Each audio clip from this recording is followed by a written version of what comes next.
नमस्कार, मैं हूं प्रभु चावला और तीखी बात में आज बारी है कांग्रेस के महासचिव और यूपी के इंचार्ज दिग्विजय सिंह जी की।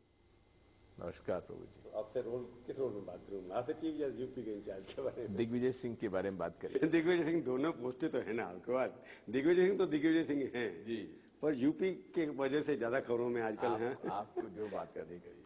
आज इस्तीफा दिया रीटा बहुगुणा जी ने, ऑफर किया या दिया एक ही बात है। लोग आपके जो आसपास के लोग हैं कांग्रेस में भी, हर पार्टी में जैसे बीजेपी में ग्रुप तो होते ही है ना, वो कहते हैं इस्तीफा तो आपको देना चाहिए था, आपने ऑफर ही नहीं किया अभी तक।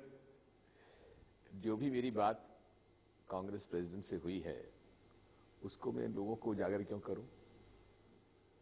आपने बातचीत करके जो भी बात करनी थी कर ली। मैंने कर ली। तो आपने इस्तीफा, ये तो बात मेरे को बताएंगे आपने इस्तीफे की ऑफर दी या नहीं दी? जो भी निर्णय होगा वो पार्टी की ऑफिशियल स्पोक्सपर्सन के माध्यम से आपको पता पड़ जाएगा। कितने दिन में पता पड़ेगा? ये तो कांग्रेस प्रेसिडेंट और पार्टी पे निर्भर करता है। आपको लगता है कि राहुल जी ने जिम्मेवारी ले ली एकदम? आपने भी कहा मेरी जिम्मेवारी भी है।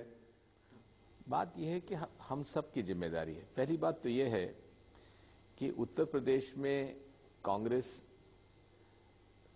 का संगठन फिर से बनाना कोई आसान काम नहीं है। हमने लोकसभा में अच्छा नतीजे हमको मिले और उसके बाद फिर काफी उस पर काम हुआ है। उत्तर प्रदेश की जनता को हमारे कैंपेन के माध्यम से हमने बहुजन समाज पार्टी की सरकार हटना चाहिए, सफलता मिली। आप तो बार-बार कहते हैं हमारी सरकार बनेगी, हमारी सरकार बनेगी। लेकिन वही है कि जनता को हम यह भरोसा नहीं दिला पाए कि कांग्रेस, उत्तर प्रदेश की कांग्रेस में इतनी क्षमता और शक्ति है कि वो बहुजन समाज पार्टी के ऑल्टरनेटिव सरकार को बनाने की स्थिति हो जाए। उत्तर प्रदेश कांग्रेस में यानी कि कांग्रेस पार्टी अलग है देश की और उत्तर प्रदेश की कांग्रेस पार्टी अलग है। स्वाभाविक है। जो इतने बड़े दिग्गज आप जैसे गए आज ये बात यह है कि उत्तर प्रदेश में एक तरफ मायावती का स्टेचर है, दूसरी तरफ मुलायम सिंह जी का स्टेचर है। उस स्टेचर के हम लोग, हमारे लीडरशिप प्रोजेक्ट हम लोग नहीं कर पाए उत्तर प्रदेश में। यह लगता है शायद हमारी कमजोरी है। देखिए एक बात बताइए कि 20 साल हो गए आपको वहां से सत्ता से बाहर रहते हुए। 1990 में से बाहर गए जब से आपने मुलायम को प्रॉपअप किया था, क्योंकि आपको वीपी की सरकार गिरानी थी तो आपने उनको बना दिया। उसके बाद मुलायम सिंह आपके लिए सिरदर्द बन गए, आप अपनी सरकार बना नहीं पा रहे। आपको लगता नहीं इतने महादिग्गज यहाँ से गए वहां पर, आपने पिछले 4 साल से या 3 साल से वहां के इंचार्ज रहे, आपने हर डिस्ट्रिक्ट में गए, इतनी मेहनत की, राहुल गांधी ने इतनी मेहनत की, उसके बावजूद भी संगठन नहीं करो, यानी आपका भी कहीं ना कहीं जमीन से कटाव है, जमीन से जुड़े हुए नहीं है आप भी। उत्तर प्रदेश में रीजनल पार्टी से लड़ना, दिल्ली से लड़ना संभव नहीं है। वहां तो जमीनी हकीकत यह है कि जब तक जमीन पर हर जिले में, हर ब्लॉक में, हर कस्बे में, तहसील में, गांव में हमारी लीडरशिप तैयार नहीं होगी तब तक बात बनेगी नहीं। अभी उत्तर प्रदेश कितने साल लगते हैं संगठन बनाने में, आप बताइए मेरे को। अब आप समझ लीजिए मुलायम सिंह जी ने कब चालू किया था? तो कांग्रेस तो वहां रही 40-50 साल सत्ता में, कांग्रेस संगठन तो था। लेकिन 2 कारण बने, सबसे बड़े 2 कारण बने उत्तर प्रदेश में हमारी कमजोरी के। पहला बाबरी मस्जिद का ढहना और दूसरा बहुजन समाज पार्टी को हम लोगों ने जो 300 सीटें दे दी 96 में, हम 120 सीट पे रह गए। उसकी वजह से कांग्रेस का जो लीडरशिप थी वो शिफ्ट हो गई। मतलब आप नरसिम्हा राव को ब्लेम कर रहे हैं? मतलब नरसिम्हा राव ने के जमाने में बाबरी मस्जिद गिरी, नरसिम्हा राव ने 300 सीटें दी, इसलिए नरसिम्हा राव के ऊपर। मैं किसी को दोष नहीं दे रहा हूं, मैं तो ये कह रहा हूं कि 2 गलतियां हमसे हुई। ये गलती नहीं कि मुलायम सिंह के साथ आपने अलायंस किया पहले, अब 1989 में, वो गलती नहीं थी क्या? देखिए बात वही है कि वो गलती भी रही, लेकिन साथ में मुलायम से समझौता करना भी गलती थी ना। मैं आपसे जो कह रहा हूं थोड़ा सुन लीजिए। मैं जो आपसे कह रहा हूं कि उस समय हम लोगों ने भारतीय जनता पार्टी के समर्थन से मुलायम सिंह जी मुख्यमंत्री बने थे जनता दल में, आपको याद होगा। नहीं, वो तो एक ही भारतीय जनता पार्टी के समर्थन से वीपी सिंह भी बने थे। सुन लीजिए, उनको गिरा दिया ना आपने। तो उसके बाद भारतीय जनता पार्टी का समर्थन से हटकर मुलायम सिंह जी को समर्थन हमने दिया सांप्रदायिकता के विरोध में।